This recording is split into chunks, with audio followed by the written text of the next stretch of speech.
Siya ang nag-imbento ng U-turn, ang nagpakulay ng pink sa mga pader at mga urinal, at sabihin natin mga footwalk, ang nagpaberde sa Marikina. Siya ang superhero noon sa kalsada. Pero ano nga ba ang kulay ng politika ngayon ni Bayani Fernando? Wasak siya, mga bayaw, walastik sa kantahan. Pero teka nga muna, kamustahin nga natin si Bayani Fernando. Sige, bunutin mo lang, Jun. Ano nga pala yung tanong mo?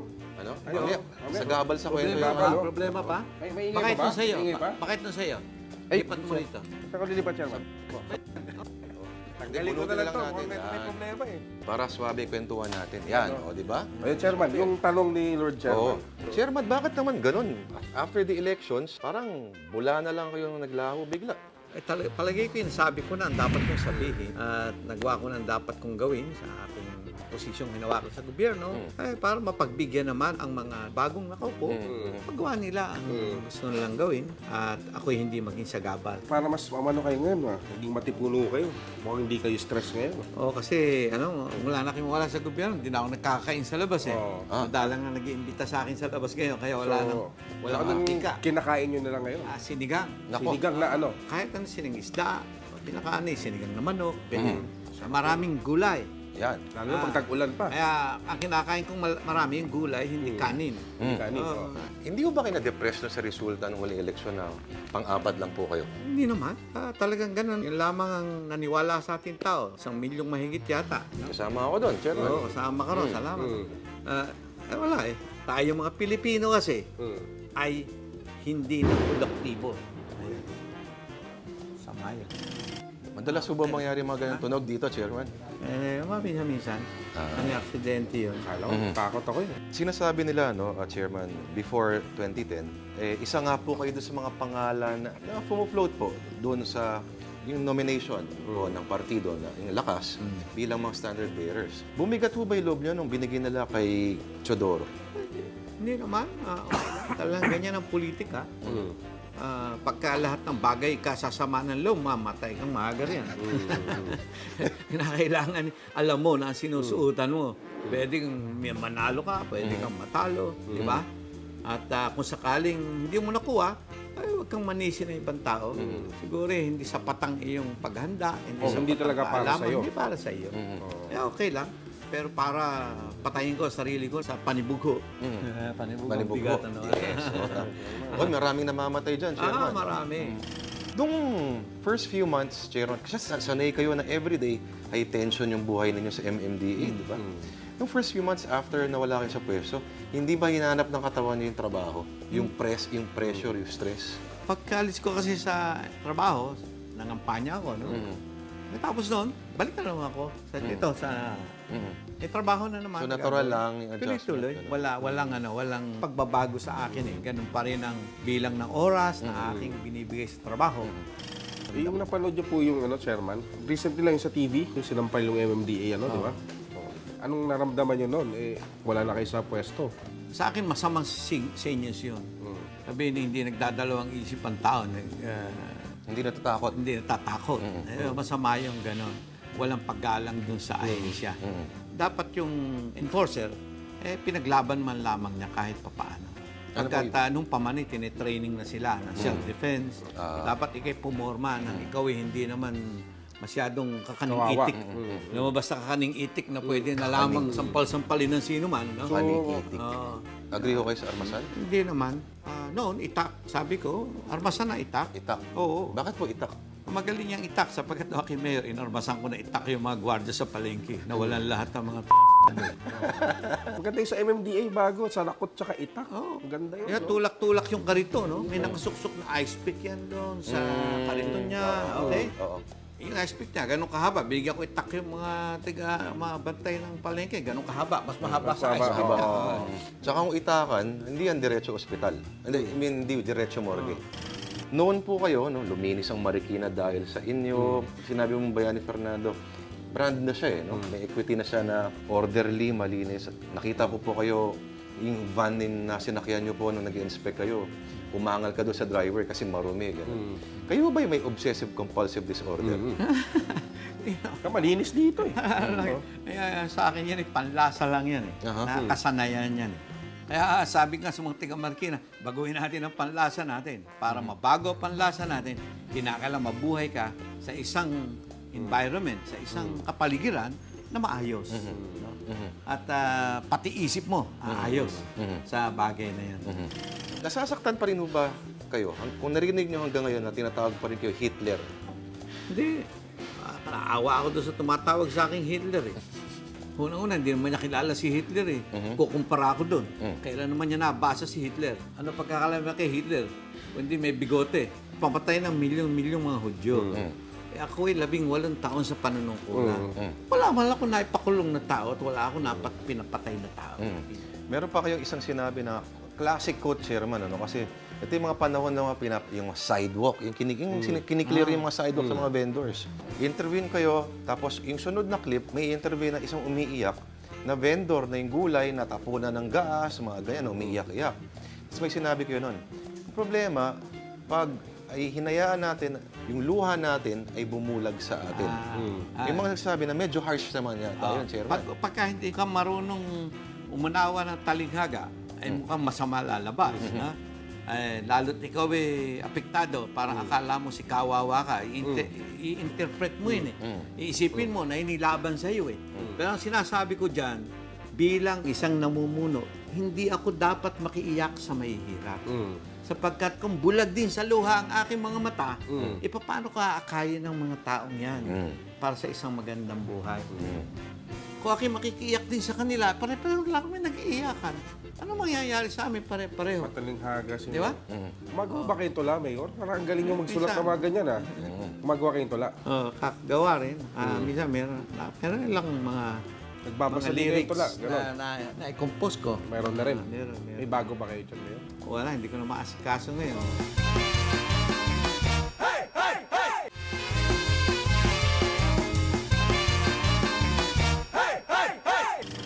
2013 elections, I'm sure maraming tao, Chairman, gusto kayo makita na bumalik ulit siguro sa politika. Marami nung araw pa man ako inaalok mag-senador.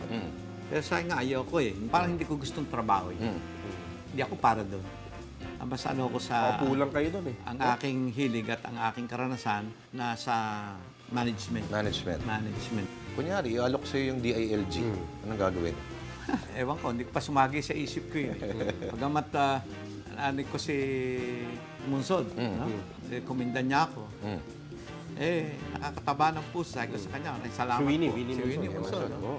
Bagay, Ako na may tuwan-tuwa at dumalaw sa ni Robredo, sa kanyang burol sa Malacanang. Nang makita ko ni Mrs. Robredo, si Lady, nasabi niya na ikaw ang idol ni Jessie. Wow! Galing nun, ha? Gano'n ba kahirap maging mayor? Parang pag naging successful mayor ka, it's enough to win you awards. May sistema Yung sistema ng gobyerno, napakagaling. Hiniram pa natin yan, namana natin sa mga Amerikano yan. Yung mga Amerikano, minanap pa nila yan sa mga Romano, sa mga unang mga sibilisasyon.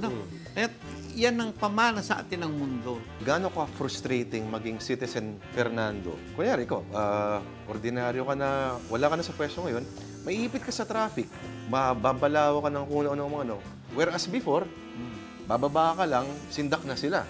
Okay, natutuwa ako ngayon pag natatraffic ako. Bakit? Ay, sabi nga, sinabi ko na sa kanila. Okay. Noong panahon ko, galit na galit sila. Inalilinis ko ang mga kalye. Bagat yan, bangketa, kabahagi ng kalye yan. Yan may epekto sa traffic yan. Ang sasabihin ng iba, hindi makamahirap. Salbahin tao. Pero sino salbahin ngayon? Ngayon kayo, pare-pareho kayong napipinsala. Di ba? Masyadong organisado So, paano kayo maghanap ng chicks? Dati, paano kayo namimili? Paano kayo hindi nahuhuli? Parang pinakakahulog mo. Hindi naman ako magandang lalaki. Paano yun? Paano yun? Kasi Ganda si Mrs. in order In order yung paano yun, di ba? Kung hindi ka magandang lalaki, kahit papaano pagbutihin mo, mag-aral ka. Sa kaya sabi ng ina ko kaya ako nakapag-aral. Sinabi ng nanay mo na hindi ka magandang lalaki? Sabi na, hindi naman. Sabi ng konti, pagka anak, hindi ka kagandahan lalaki. Kaya mag-aral ka na mabuti. Para ang babae, madali na. Yun pala. Kaya pala maganda yung Nasabihan ko rin nanay. Sabihan na ako, mag-aral din ako mabuti. Eh. Oh, ako rin. Aral ka mabuti, Kaya ha? pala, sakit pala ng gano'n. Ibig sabihin. Napaka-organized, compartmentalized, systematic ng buhay mo. Saan pumapasok yung elemento ng spontaneity naman? Actually, nadaanan ko rin ang mga karaniwang ginagawa ng mga binata, ng mga bata. Ako hindi naman anak mayaman. At naranasan ko rin mag-inom. Maranasan ko rin yung Love letter, gano'n. ilahod na umuwi ng bahay sa Kalasingan. Ilahod. Susunod din kayo love letter nun. Oo, naranasan ko rin. Hindi naman may kinalaman sa numbers din. The square root of love. Mga ganun. Hanggang ngayon ba, Chairman, umiinom pa rin siya? Ay, hindi na. Kasi karamihan ng kabarkado ko, mga namatay ng maaga. Dahil sa inom. Ako, pasalamat na lang at habang umiinom sila, ako'y kanta ng kanta. Ayun. So, hindi ako masyado nakainom. Paano yun, Chairman? Hindi na kumpleto yung trio ninyo, triumvirate ninyo. Malungkot. Pero ako naman hindi tumitigil din ng pagkanta. Tuwing isang araw sa isang linggo, kayo may pinupunta isang lugar, para kumanta. No? Kasi ito sikreto. Mga maraming babae, nagpapaayos ng mukha, di ba? Mabayad sila, no? Okay na, ibabayad ang pagpapaganda ng mukha. Pero pare, wala akong alam na nagpapabata ng boses. Nagpapabata ng boses? Yung boses pinakamahirap na paritoke. Wala So, akong yung alam. bata yung boses nyo.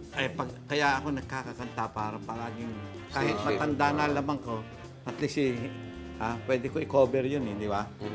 Patina ng buhok, pwede kang magpatina. May epekto Pero bang- yung boses, wala akong Pwede, na no? doktor na Saka magpapabata. hindi naman nila malalaman sa telepono kung may edad ka na eh. Pag kumulubot na yung boses mo, wala na. Wala na, Mahina. Appealing ho ba sa chicks ang boses bata? Maigan na yung ang boses niya, mahirap namang magpapabata ka pero kalug ang boses mo, di ba? Okay. Kaya, May bago ba kayong chairman, paboritong kanta ngayong civilian na kayo? wala kahit anong na-depende sa mood. Depende. Okay, ano yung mood niya ngayon? Anong mood nyo ngayon? Pumutok na ano dyan? May pumutok na. Gulong. Gulong. Napatayo kayo. Ang hirap sa gantong oras pare, wala Hirap. para sa pagkanta. Wala pa.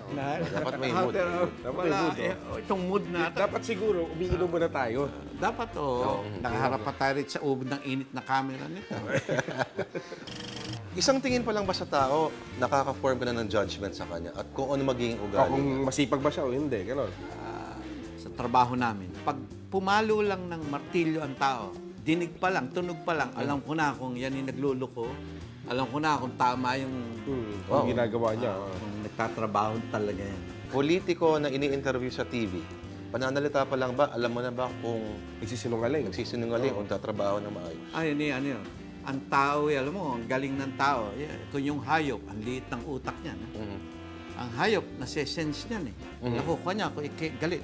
Kung ikaw di ba? Yung aso, nase-sense niyan eh. Tao pa kaya? Kayo ba may contact pa ni dating presidente GMA? Ano maliit na hayop? Sorry. sorry. Pagtatanggol ko yung dati ko nga ako. Sorry. Kailan kayo huling nag-usap, Chairman? Wala, hindi kami kausap. Mula nang ako'y hindi niya kampihan doon sa selection. Yung nakita siya na parang siya naging Transformers, hindi kayo. Diba na nasa wheelchair sa mga sa Transformers. Anong niyo doon? Ano yung pumapasok sa isip niyo nun? Maliban sa beboting, Awa ako. Kung nagkukunwari man siya, nakakaawa para magkunwari. Diba? Ako, yung lalagay ko. Talagang meron siyang diferensya. Mahirap na mag-especula ron. Ay sinabi na ng doktor, meron siyang sakit na gano'n. Hindi ako wala akong kaalaman para sa bagay.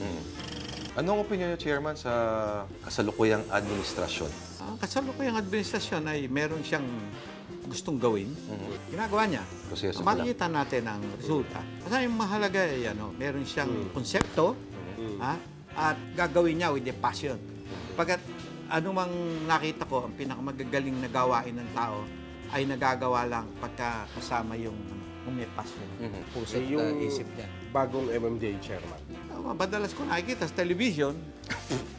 Hindi ko na nakikita. Hindi kami Hindi kami nagkakatagpo. Nagkakilala na ba kayo ng personal? Kakilala ko naman siya noon pa. Ayokong magkomento sa mga bagay na. Gusto ko lang basta ang mga tao maunawaan nila yung aking ginawa. Baka naman kasi lumalabas na masama yung aking mga ginawa, no? Tulad yung U-turn. Alam mo nung araw naalala ko nung bago ang U-turn. Pag tayo ko ron sa kanto, lumalabas ang ulo ng mga tao at minumura ko. Oo. Buti na lang at pinagtyagaan ko yan. Nasabi ko doon sa mga kasama ko sa MMD, maghintay tayo mga 2 linggo, magbabago yan. Tunay nga, nagbago. At hanggang ngayon, inaasahan ko na nung mawala na ako dyan, 3 taon na rin akong wala dyan, inaasahan ko na wala ng U-turn. Pero hanggang ngayon, dyan ang Meron pa rin. Di ba? Ibig sabihin, ay ayos siya, epektibo siya.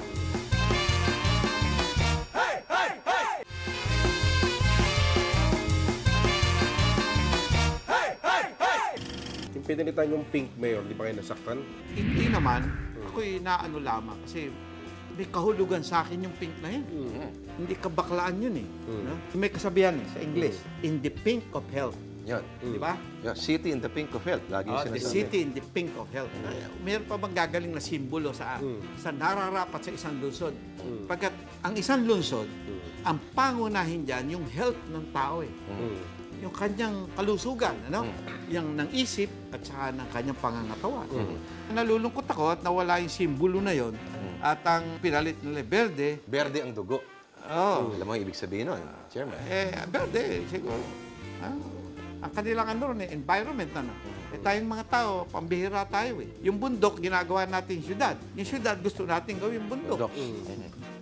Sinasabi nila, sa lahat ng colors, sa psychology, ang pink ang pinaka-soothing.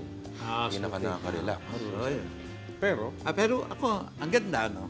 Nagdadaan ako minsan doon sa mga ibang mga footbridge. Habang ginagamit, lumalabas yung pink. Pag nauupod na Pinatungan lang nila. Ibig sabihin marami trabaho. lumalabas yung pink. Kaya sa akin, siguro merong ibig pakahulugan niya.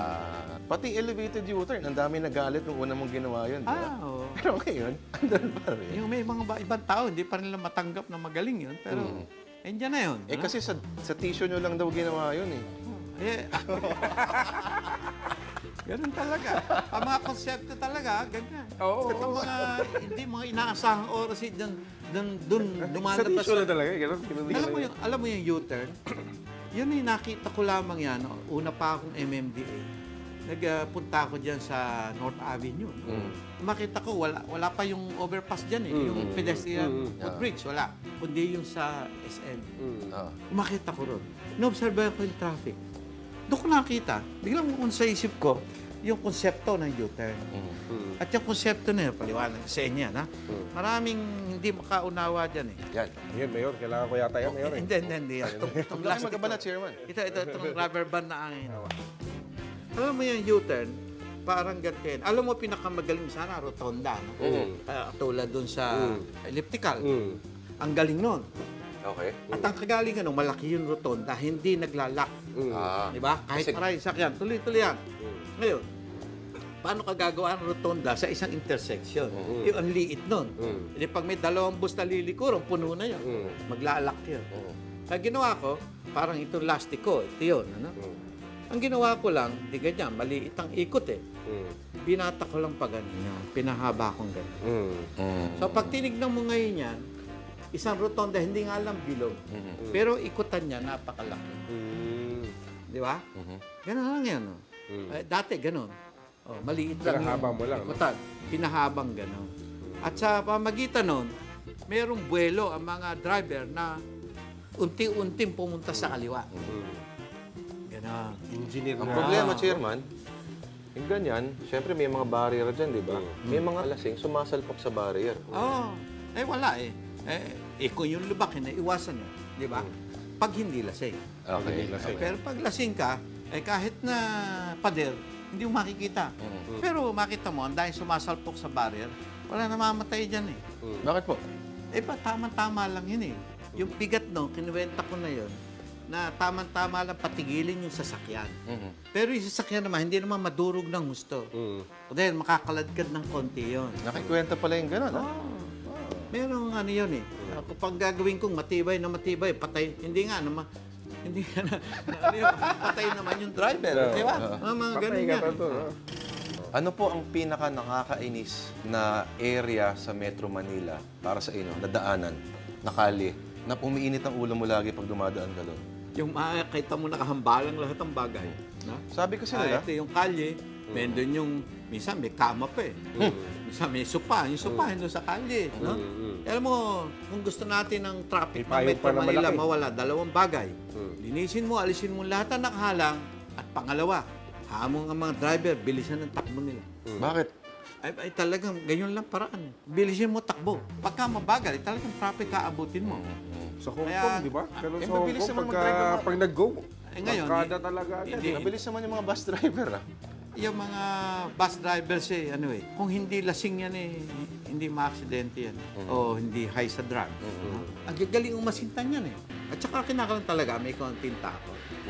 Parang yung CCTV camera, yung nagagamit lang siya, okay, sa mga traffic report, at yung paminsan-minsan, pag walang magamit yung balita, makita yung mga aksidente. Actually, kompleto yan Nung aki umalis dyan, ang napirmahan ko ng kontrata, abot na ng mga 500 camera yan sa buong Metro Manila. Kasama dyan yung mga camera sa mga pumping station. Ngayon, meron na. At lahat ng camera yan, through that ang gamit. Yung may sensors ako pinalagay sa lahat ng mga pumping stations natin. Malalaman mo kung ano level ng tubig. Kung dapat ng paandarin ng bomba. At kung ano level ng gasolina niya, ng diesel niya. Nang doon sa Makati. Na kayo doon mo makikita. Kaya yan, hindi nila maibebenta yung crudo. No? At alam mo, kung natutulog sila sapagkat kung mataas na tubig at hindi pinindot yung bomba, Indian ang lahat yan. Chairman, bakit ang hilig-hilig nila mag-appoint ng mga abogado? Kahit sino, kahit doktor, pwede.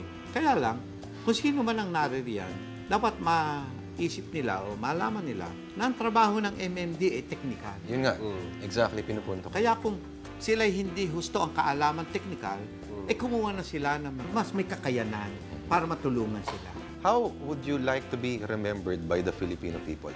Yung political will na aking pinakita, pinilit ko na ipakita na ito ang kinakailangan natin sa pamumuno. At ito kinakailangan natin para tayo makaahon sa ating kahirapan. Okay, maraming salamat sa iyo. Bayani Fernando, Citizen Bayani Fernando. Dapat Vice President to ngayon. Huli Thank you, sana sir. akong katanungan Ano? Sakali bang nawala kayo sa epitaph, anong pwede ilagay? Ganun. Teka mo, tsaka natin pag-usapan. Akala ko, Metro Guapo din. Metro Guapo. Ayoko isipin yun. Tagal pa yan? Tagal ba yan? Sana. Tagal pa yan? Hindi sa radio, Metro Guapo. Diba? Metro Guapo. What's up, everybody? What's up, everybody?